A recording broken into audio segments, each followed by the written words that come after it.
할렐루야. 이 아침에도 우리 하나님께서 우리 한 사람 한 사람에게 말씀의 능력 가운데서 우리를 고치시고 또 새롭게 하실 줄을 믿습니다. 오늘 시편 116편은 크게 두 가지로 이렇게 나뉘어지는데요. 단락이 하나는 1절에서 9절까지의 말씀은 기도의 응답에 대한 체험입니다. 그 어려운 가운데서 하나님께서 기도를 응답해 주시고 그러므로 하나님 앞에 기도하기로 결정하고 결단하는 그렇게 되어 있고요. 그 다음에 10절부터 19절까지는 그렇게 기도에 응답해 주신 하나님 앞에서 평생토록 하나님의 은혜를 감사하며 또 찬양하면서 살기로 하나님 앞에 결단하는 이 두 가지의 기도로 구성이 되어 있습니다. 우리도 많은 그 하나님 앞에 기도를 하고 있고 오늘도 또 우리가 기도하고 있는 이러한 기도의 제목들 그러한 그 기도 가운데서 정말로 성도들은 믿음이 무엇인지 또 하나님을 믿는다는 것에 대하여서 얼마나 이것이 큰 축복인지를 알게 되는데 왜냐하면은 기도를 통해서 사람이 할 수 없는 그것을 하나님이 해주시는 그 은혜는 일반적인 어떠한 것으로도 이러한 것들을 이해하거나 또 어떤 능력으로도 그것을 그렇게 만들 수 없는 것이기 때문에 그렇습니다. 우리 하나님께서 오묘하신 방법 그리고 또 굉장히 다양하신 방법으로 사람들을 구원하시고 우리 기도에 응답하실 줄 믿습니다. 하나님의 그 기도의 응답이라는 것이 이전에 이런 방식으로 내가 응답받았다고 해서 그 다음번에도 똑같은 방식으로 하나님께서 응답하시는 것이 아니라 우리가 생각지 못했던 전혀 예상하지 못했던 그러한 그 방법으로 하나님 응답하시는 것이죠. 때문에 우리가 지금도 각각 성도들마다 여러 가지로 기도의 제목들을 가지고 또 교회적으로도 기도의 제목을 가지고 기도할 때 이전과 같은 방식이 아닌 또 다른 하나님의 창의적이고 놀라운 그 방법으로 하나님께서 우리를 훈련하시고 또 응답하실 것입니다. 시편 116편 1절에 보면은 여호와께서 내 음성과 내 간구를 들으심으로 내가 그를 사랑하는도다 하면서 이 찬양을 시작을 합니다. 하나님께서 자신의 음성과 또 간구를 들으셨다는 거죠. 그러므로 내가 하나님을 사랑한다. 우리도 많은 이러한 경험들을 가지고 있을 것입니다. 하나님께서 그의 음성과 간구를 들으셨는데 그 음성과 간구는 어떤 것인가? 우리가 단순하게 내가 소리내어서 또 간절히 기도했던 그런 것이 아니라 3절부터 보면은 3절 4절에 보면은 그가 어떠한 음성과 어떠한 간구가 있었는지가 나오는데요. 3절에 보면은 사망의 줄이 나를 두르고 수월의 고통이 내게 이름으로 내가 환난과 슬픔을 만났을 때 이 사람이 누구인지 정확하게 알려져 있지 않지만 우리 중에서도 마찬가지일 것입니다. 정말로 사망의 줄 또 수월의 고통 다 죽음이라고 하는 정말 잘못하면 죽을 수도 있는 죽을 것 같은 그런 여러 가지 고통과 어려움들 마음의 고통이나 또 환경적 고통 가정 또 육신 여러 가지 우리가 상상하고 현재 일어나고 있는 수많은 그런 고통들이 많이 있습니다. 이러한 그 사망의 줄 또 수월의 고통 거기서 내게 그런 것들이 내게 이르고 환난과 슬픔을 만났다. 인생에서 큰 풍파를 만나서 잘못하면은 이제 배가 파손하듯이 이제 인생이 거기서 끝날 수밖에 없는 모든 것을 다 잃어버릴 수밖에 없는 그러한 그 슬픔과 환난 이러한 고통에서 그가 어떻게 했다는 거예요? 내 음성과 간구로 하나님 앞에 나아갔다는 것입니다. 또 4절에도 보면은 내가 여호와의 이름으로 기도하기를 주 여호와여 주께 구하오니 내 영혼을 건지소서 하였도다. 주님의 이름으로 나를 건져달라고 이 죽음의 이 엄청난 고통에서 나를 건져달라고 그가 간절히 하나님 앞에 괴로움 가운데 기도했습니다. 성경에 보면은 이러한 사람들이 여럿 있습니다. 우리가 대표적으로 보면은 우리가 요셉이라는 청년, 이 형제들에게 정말로 모함을 받고 팔려서 미디안으로 가고 거기에서 종살이하고 하는 이러한 정말 기가 막힐 어려움이죠.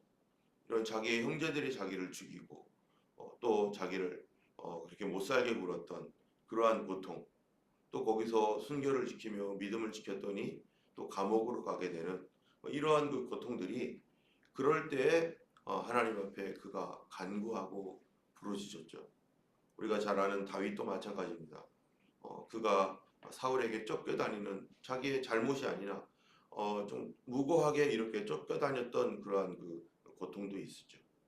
또 어떤 사람들은 자기의 죄 때문에 어려움을 당하면서 하나님 앞에 회개하면서 후회하면서 정말 큰 환난과 고통을 당한 사람도 있고 여러 종류의 또 사단이 욥처럼 사단이 그를 무고하게 정말 시험하여서 그의 믿음이 시련을 당하는 이러한 고통도 있고 다양한 그런 고통들이 우리 살다 보면은 있을 수밖에 없고 그런 그 고통 가운데서 모든 사람들이 다 동일한 이유 때문이 아니라 다양한 이유로 인해서 어려움을 당하지만 그러나 그 모든 죄를 지어서 고통을 당하든 사단의 역사로 또는 모함을 받아서 또 자기의 실수로 어떠한 것이든 간에 결론은 뭡니까? 하나님 앞에 기도하라. 이 모든 것에서 우리를 건져주시고 구원하실 하나님께 기도하라는 얘기죠. 여기에 그가 이렇게 기도했을 때 주님 앞에 어떻게 부르셨다는 거예요? 여호와의 이름으로 기도하기를 여호와여 주께 구하오니 내 영혼을 건지소서. 자기의 영혼의 이러한 상태를 하나님 앞에 건져달라고 그가 간절히 기도했습니다. 그런데 그가 간절히 기도할 때 무엇을 기반으로 기도하는가? 이게 중요한 거죠. 어떤 사람은 나 같은 사람은 기도해도 안 돼. 나는 기도 못해. 기도해봐야 소용없어. 하는 그러한 사람도 있습니다. 그 기도해봐야 소용없다라고 하는 그런 사람들은 두 가지 종류의 이유가 있어요. 더 많은 다양한 종류도 있지만 크게는 두 가지죠. 하나는 하나님을 믿지 않기 때문에 하나님께서 우리의 기도를 들으시는 분이다 라고 하는 이 사실에 대하여 우리의 기도를 응답하시는 분이다 또는 하나님의 존재에 대하여 믿지 않기 때문에 기도하지 않습니다.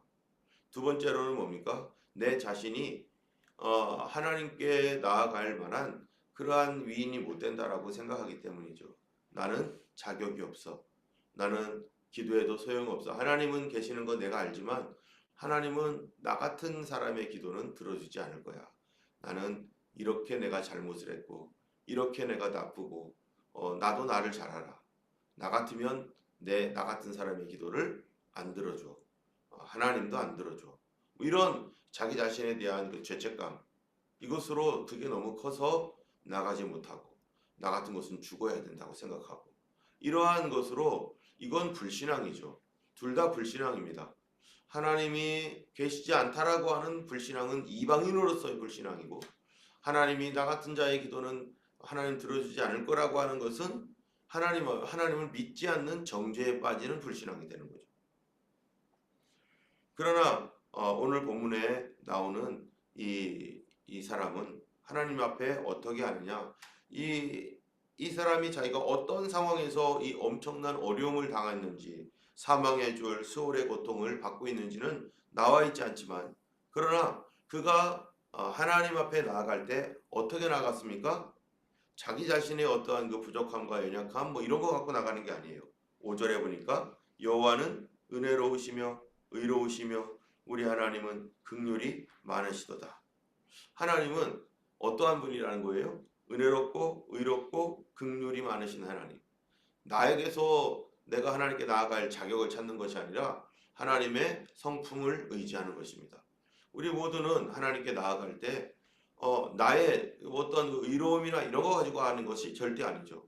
오직 하나님의 성품에 의지하는 것입니다. 우리가 어떤 사람에게 뭔가를 부탁할 때도 마찬가지잖아요. 어떤 사람은 마음이 참 좁아가지고 뭔가 말을 해도 아무리 선한 사람이건 뭐건 간에 그 사람 설득하려면 너무너무 어려운 사람이 있어요. 꼬치꼬치 깨묻고 뭔가를 안 해주려고 하고 뭐 그냥 계속해서 그 사람이 나쁜 사람이 아닌데 그 사람이 성격상 막 그렇게 막 집요하게 막 그냥 캐묻고 어떨 때는 또 심지어 뭐 너무 강하게 말해가지고 상처를 받고 이 사람이 막 그 안 주려고 하는 건 아니지만은 막 그렇게 막 그냥 그런 그 까다로운 사람이 있어요. 까다로운 사람. 그러면은 사람이 어떻겠습니까? 아우 저 사람은 정직하긴 한데 아우 난 저 사람하고는 별로 사귀고 싶지 않아.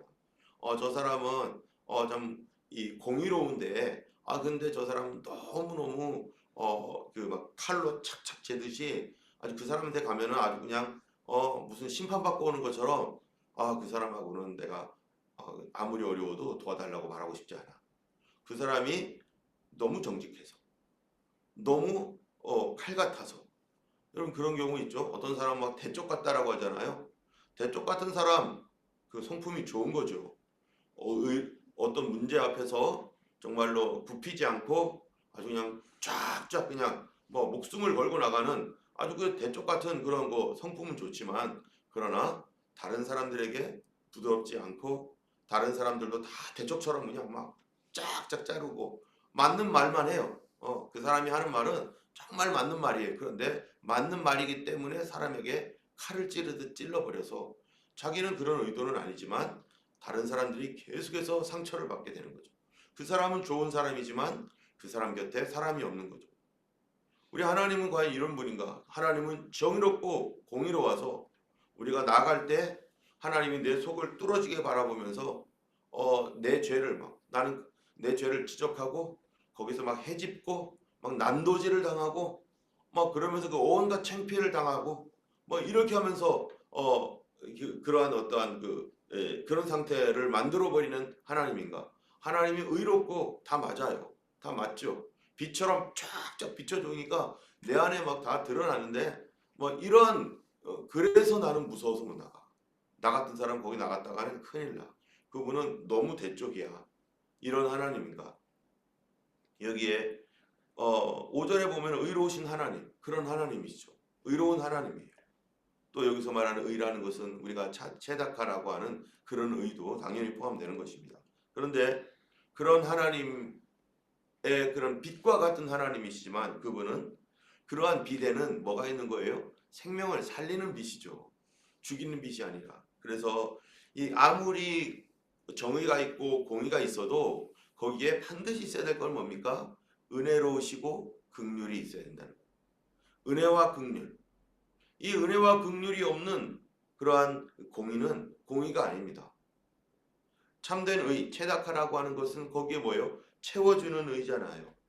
남들의 부족함을 감싸주고 채워줘서 평균하게 만들어주는 그래서 그로 살 수 있게 만들어주는 의. 그게 하나님의 의. 그 안에는 사랑이 들어가 있고 은혜가 들어가 있고 정말 그 은혜 안에서 평안함을 누리는 그러한 그런 하나님의 거룩한 의 이것이 바로 하나님의 성품인 것이죠. 그렇기 때문에 우리는 하나님께 나아갈 수 있는 것입니다. 하나님은 높이 계셔도 하나님은 의로우셔도 나는 죄악과 허물이 많아도 나를 보지 않고 내 조건이 아니라 하나님의 긍휼과 의로우심과 또 채워주시는 은혜, 긍휼하신 사랑해 주시는 은혜 모든 것에서는 항상 이 두 가지가 항상 존재합니다. 우리가 예수님을 요한복음에 보면은 뭐가 충만하더라? 은혜와 진리가 충만하더라. 여러분 은혜는 뭡니까? 부드럽고 공짜이죠.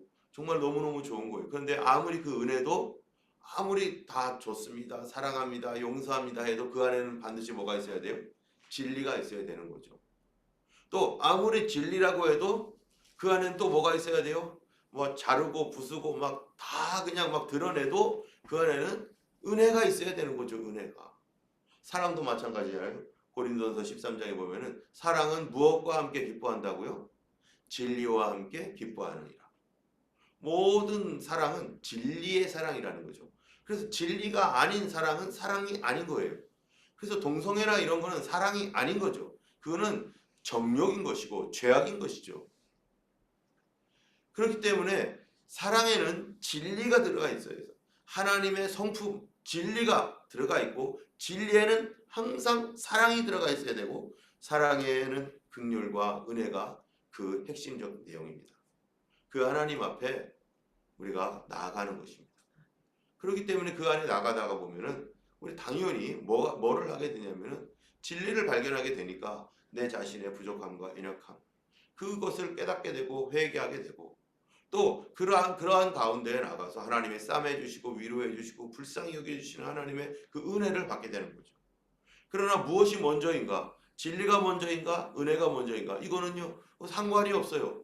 어떤 사람들은 죄가 있는데 예수님께서 그 사람을 고칠 때 어떡합니까? 내 죄 사함을 받았느니라 하고서 고침을 받고 회개하라 하고 고침을 받게 하는 경우가 있는가 하면 어떤 사람은요 먼저 고쳐주고 가서 회개해라 이런 경우도 있어요. 그 사람마다 다 케이스 바이 케이스 다르긴 하지만 그러나 그 모든 것 안에는 하나님의 사랑과 진리, 은혜와 긍휼과 의가 항상 그 안에 존재합니다. 때문에 우리 교회에서도 가정에서도 우리가 막 바른 말하기는 좋아해요. 저도 그렇죠. 바른 말은 잘해요. 그런데 그 바른 말 안에 반드시 더 그 깊이 쌓여 있어야 될 것이 뭡니까? 바로 사랑과 긍휼과 은혜가 너무나 중요한 것입니다. 옛날에 약을 먹을 때 보면은 그 약 안에 있는 그 맛이 어떻습니까? 쓰죠. 근데 거기다가 막 설탕 발라놓고 해가지고 먹다 보면은 쓴맛인지 이게 단맛인지 헷갈릴 그런 좋은 약이더라도 쓰기 때문에 거기에 단 것을 이렇게 붙여서 먹기 쉽게 그래야 사니까 우리가 하나님 앞에서 말할 때나 다 마찬가지죠. 기도도 우리 하나님께 나아갈 때 그런 하나님이라는 사실에 대하여 우리가 신뢰한 사람만 하나님께 담대히 나갈 수 있습니다. 그렇지 않으면 하나님 앞에 담대히 나갈 수가 없죠. 자, 그래서 그가 여호와께서는 이제 6절에 보니까 순진한 자를 지키시고 내가 어려울 때 나를 구원하셨고 내 영혼은 내 평안으로 돌아갈지어다 하면서 8절에 보니까 주께서 내 영혼을 사망해서 내 눈을 눈물에서 내 발을 넘어짐에서 건지셨나이다. 그가 이렇게 하나님께 기도할 때 자기의 의롭고 선함이 아니라 하나님의 은혜로 하나님의 의로 하나님의 긍휼로 나의 기도를 응답하셨다라고 고백하는 거죠. 그런데 9절에 보니까 내가 생명 있는 땅에서 여호와 앞에 행하리로다 하면서 내가 이제부터는 하나님 앞에서 살겠습니다. 나의 기도가 응답되었고 하나님이 내 기도를 들어주셨으니 나를 이 어려운 가운데서 들어주셨으니 나는 하나님 앞에서 살겠습니다 하면서 10절에 내가 크게 고통을 당하였다고 말할 때에도 나는 믿었도다. 여러분 우리가 정말 이건 아니야 이건 안 돼 이건 될 수가 없어 하면서 너무너무 큰 고통을 당하고 있었을 때에도 나는 믿었도다. 뭘 믿어요? 하나님이 나를 구원하실 줄 내 기도를 들어주실 줄. 여러분이 믿는다라는 뜻이 뭡니까? 내가 믿습니다. 내가 믿습니다. 믿는 사람들 내가 믿는다라고 할 때 그 믿음에 있어서의 가장 중요한 특징 믿는 그 네가 믿는다며 그 믿는다는 증거가 뭐냐? 너가 이럴 때도 믿겠느냐? 너도 이럴 때도 계속해서 믿겠느냐? 라고 할 때 나 믿어. 나 계속 믿을 거야. 라고 하는 그 증거가 뭡니까? 바로 기도하는 거죠. 여러분 믿음이 떨어지면 기도 안 합니다.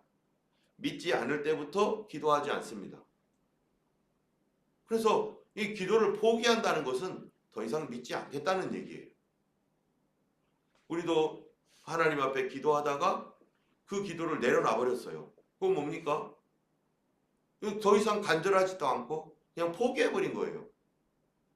믿지 않을 때 기도하지 않습니다. 그러나 기도의 실을 계속해서 붙들고 있고 신락 같은 기도더라도 계속해서 기도하는 거. 하나님 날 건져주세요. 날 도와주세요. 날 건져주세요. 그러면서 기도를 놓지 않는 거. 그게 믿음인 거죠. 여러분 우리가 지금까지 계속해서 기도해 온 거 많은 거 있습니다. 그러나 다시 붙들어야 돼요. 내가 하나님을 신뢰한다면 그 기도 다시 붙들고 하나님 다시 기도하겠습니다.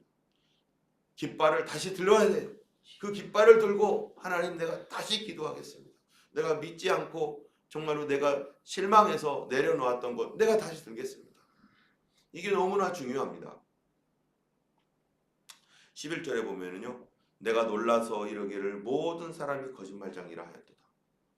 사실 이 3절에 보면은 내가 사망의 줄이 나를 누르고 수월의 고통이 내게 이름으로 환난과 슬픔을 만났을 때 사람들은 어떻게 반응을 할까? 여기 보면은 11절에 내가 놀라서 이르기를 모든 사람이 거짓말장이라. 그 예전의 성경 경법 중에 뭐 이렇게 돼 있는데요. 이 자기가 어려운 가운데 있을 때 어떤 사람들은 뭐라고 말하고 있다는 거예요? 내가 도와줄게. 걱정하지 마. 내가 이렇게 언제든지 와. 힘들고 어려울 때 내가 도와줄게. 이랬던 사람들이 많았던 것 같아요. 그런데 막상 자신이 어려움을 겪으니까 그 사람들은 어떻게 했다는 거예요? 다 거짓말쟁이라는. 그 사람들이 옛날에는 그렇게 말했는데 막상 자기가 어려워지니까 다 모른 척하고 옛날에 내가 언제 그랬냐라고 하고 또 정말로 가족 중에서도 도와줄 줄 알았어요. 친척들이 나에게 잘해줄 줄 알았어요. 우리 형제들이 이런 어려울 때는 정말로 사랑으로 대해줄 줄 알았어요. 그리고 그렇게 그런 소리를 했는데 알고 봤더니 다 거짓말쟁이야. 이게 무슨 말입니까? 사람을 신뢰하지 마라. 신뢰하게 되면 반드시 뭐가 된다는 거예요? 반드시 실망하게 됩니다. 하나님께서는 우리에게 그 사람이 사람을 신뢰하지 않도록 하기 위해서 하나님만 신뢰하도록 하기 위해서 어떨 때는 사람들을 다 끌어놓을 때가 있어요. 그 사람이 정말 도와주고 싶어도 환경이 어려워서 못 도와주는 경우도 많고 하나님만 의뢰하도록. 그래서 고린도전서인가요? 거기 보면은 정말로 극한 환난을 당하고 어려움을 당할 때 사도 바울이 깨달은 바 하나님께서 사도 바울을 통해서 사도 바울에게 알려준 바가 뭡니까? 오직 하나님만 의지하라.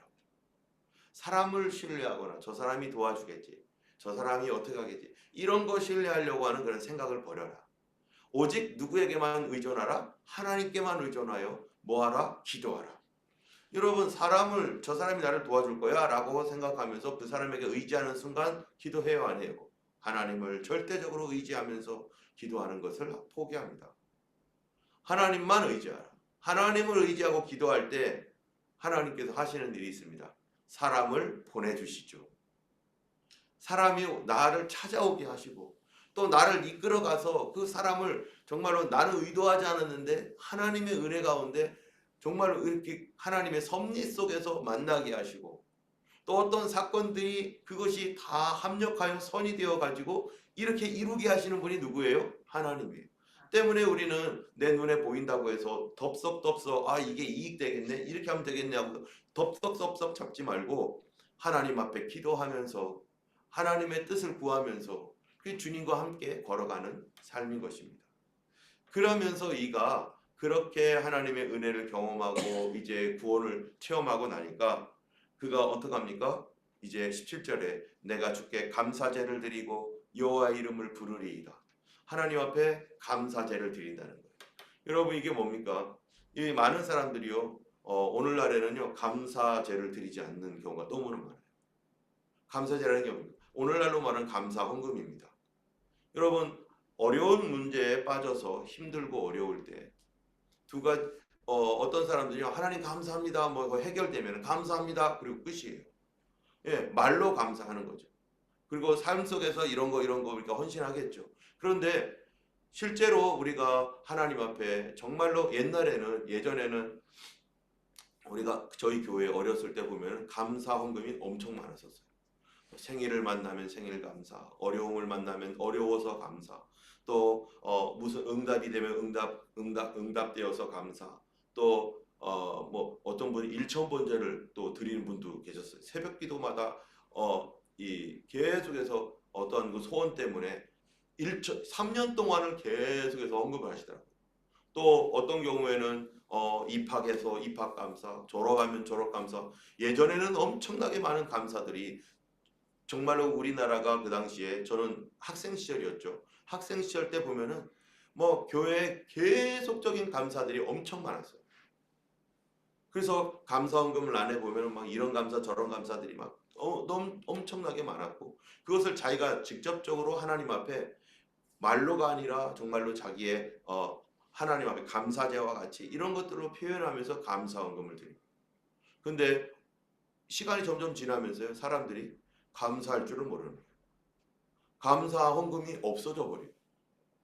그러면서 어떻게 됩니까? 옛날에는 한국 교회가 부흥이 일어나서 은혜가 충만했는데, 그러면서 막 뭐 나라도 막 발전하고 있었죠. 그런데 감사가 점점 사라지고, 그냥 말로만 감사한다는 거예요. 말로만. 그리고 점점 사라지고 없어지고, 그러면서 사람들의 마음도 딱딱해질 뿐만 아니라 교회도 딱딱해져 버려요. 우리가 하나님 앞에서 감사한다라면, 감사합니다라고 한다면 작은 것일지라도 하나님 앞에, 사람에게 말로만 그런 것이 아니라 정말로 하나님 앞에 감사의 헌금을 하나님이 드릴 줄 알아야 돼요. 오늘날 우리의 삶 속에서, 그래서 이가 하나님께 그 은혜에 감사하여서 내가 감사제를 드리고 여호와의 이름을 부르고, 18절에 내가 여호와께 서원한 것을 그의 모든 백성의 보는 앞에서 내가 지키리로다. 막 이것도 있죠. 하나님 이거를 응답하시면 내가 이렇게 하겠나이다. 응답하시면 내가 이렇게 하겠나이다. 이거를 이 사람이 어떻게 했냐면 다른 사람에게 얘기했다는 거야. 하나님 나에게 응답하시면 난 이렇게 살 거야. 내 이 기도를 들어주셔서 하시면 나는 이렇게 할 거야 라고 소원을 했던 것을 사람들 앞에서 내가 지키겠다. 그 얘기는 뭡니까? 하나님의 구원을 받은 사람들은요, 정직하게 살고, 하나님의 구원을 받은 사람은 하나님 앞에서 평생에 하나님 앞에서 살겠다는 거예요. 구절이 그 얘기거든요. 내가 생명 있는 땅에서 여호와 앞에 행하리로다. 나를 생명 있는 땅, 내가 살아났으니 나는 이제부터 하나님 앞에서 하나님을 위해 살겠습니다.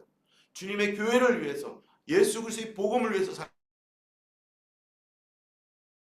살겠습니다. 그래서 예전에 그런 우리 간증들이 많이 있잖아요. 정말 죽을 것 같은 위기 속에 있었던 사람들이, 주님 여기에서 살려주시면 내가 이렇게 하겠나이다.